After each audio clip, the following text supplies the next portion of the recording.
96.7 TSAFM, Los Lonely Boys, here at 7:32 on this Wednesday morning. It's Ian, and in the TSA studios, we welcome a dear friend to all and to the entire community as well, as we are ramping up our efforts behind Project Feed 2019. And well, let's face it, there wouldn't be a Project Feed if there wasn't a George Haynes. Good morning, sir. How are you? Good morning. Good What morning. did you up to? Great to There be you here. go.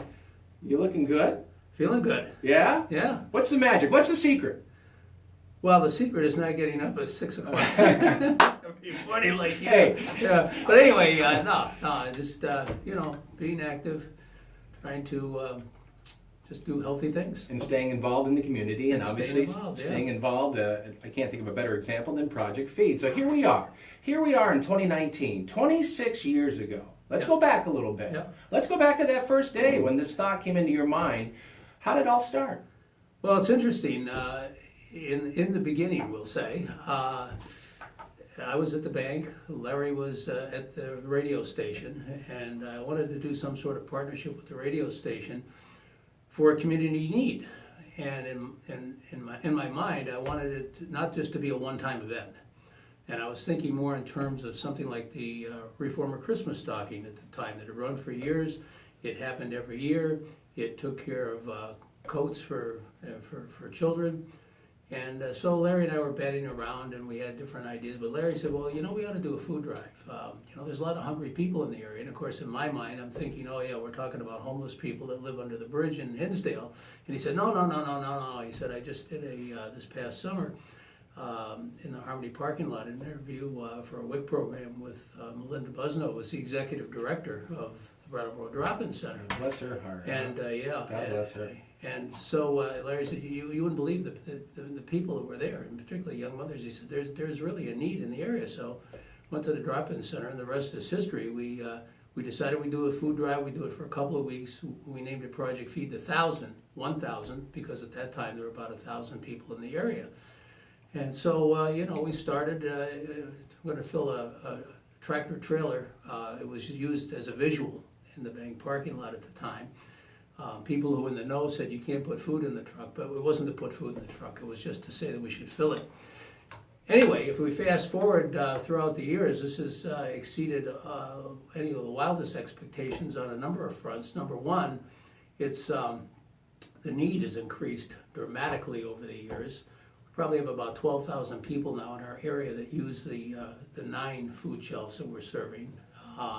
So it wasn't too long after we started Project Feed 1,000 that it became Project Feed the Thousands. And the other aspect of the campaign was as we went forward, we involved more of the community. And so now it really is a community event. It's the area's largest food drive. Anybody in the community can participate. We have all the schools participating, K through 12. I think it's an excellent program to help children and help them think about something besides themselves, about helping their neighbors. So, and the need is so great, Ian. It isn't about the homeless people that we're talking about. We're talking about people that you might not think are in need of food. I'll give you several examples. For instance, you could have a young family, both working, maybe not the highest paying jobs, 2 or 3 children.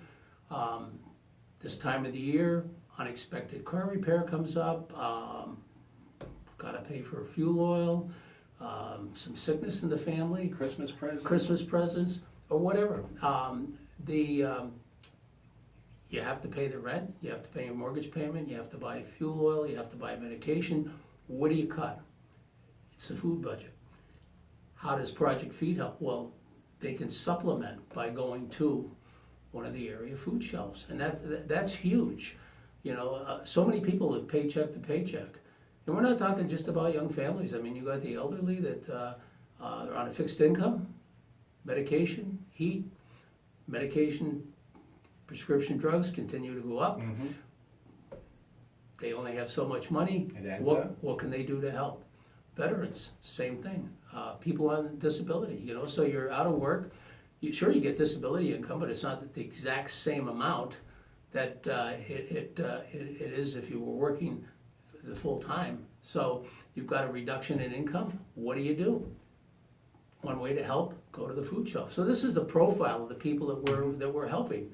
And as I said, the whole community can be involved, whether it's kids in the school system, whether you go to the supermarkets, you pick up a non-perishable. Just if everybody picked up one non-perishable Can you food, imagine?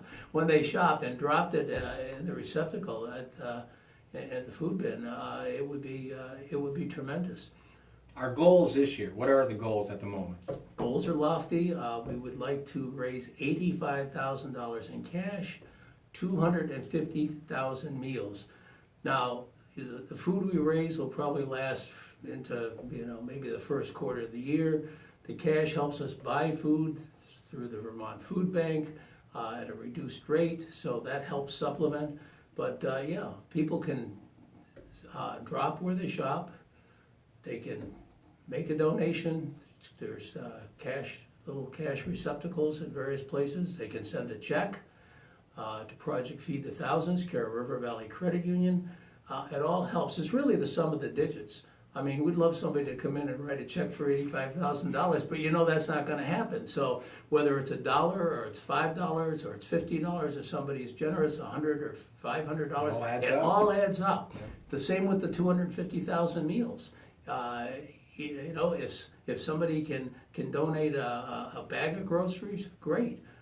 If it's a can of tuna fish, fantastic, or a jar of peanut butter, or a box of cereal, all these things add up. And so when you pool that all together, people shopping, the students at the schools helping out, other businesses helping out, and even if you for some reason can't do anything, if you're just talking to people about Project Feed, letting people know. The person that's sitting next to you in the classroom, or your neighbor next door or down the road, maybe in need and maybe a recipient, or maybe they just don't know that there's some help available. Yeah, and there is all kinds of information. We do want to let people know that you can get that information at projectfeedthethousands.org, and it is really a community-wide situation. We have so many ways you can contribute. Again, you can find out those locations too at projectfeedthethousands.org. George Haynes, always good to see you, and we do want to remind people that because this comes up at this time of the year, it's not just for the 2 months that we bring this to people's attention. This situation and this problem is a 12-month-a-year problem. It sure is. Hunger knows no specific time of the year. It's year-round. So this helps, and we hope it helps in a number of ways, and including awareness. Good to see George Haynes. George, I look forward to seeing you over the course of the next several weeks. Thank you for all you do. Good to see you, and we'll see you shortly. Thank you so much. George Haynes stopping by the Morning Brew here at 740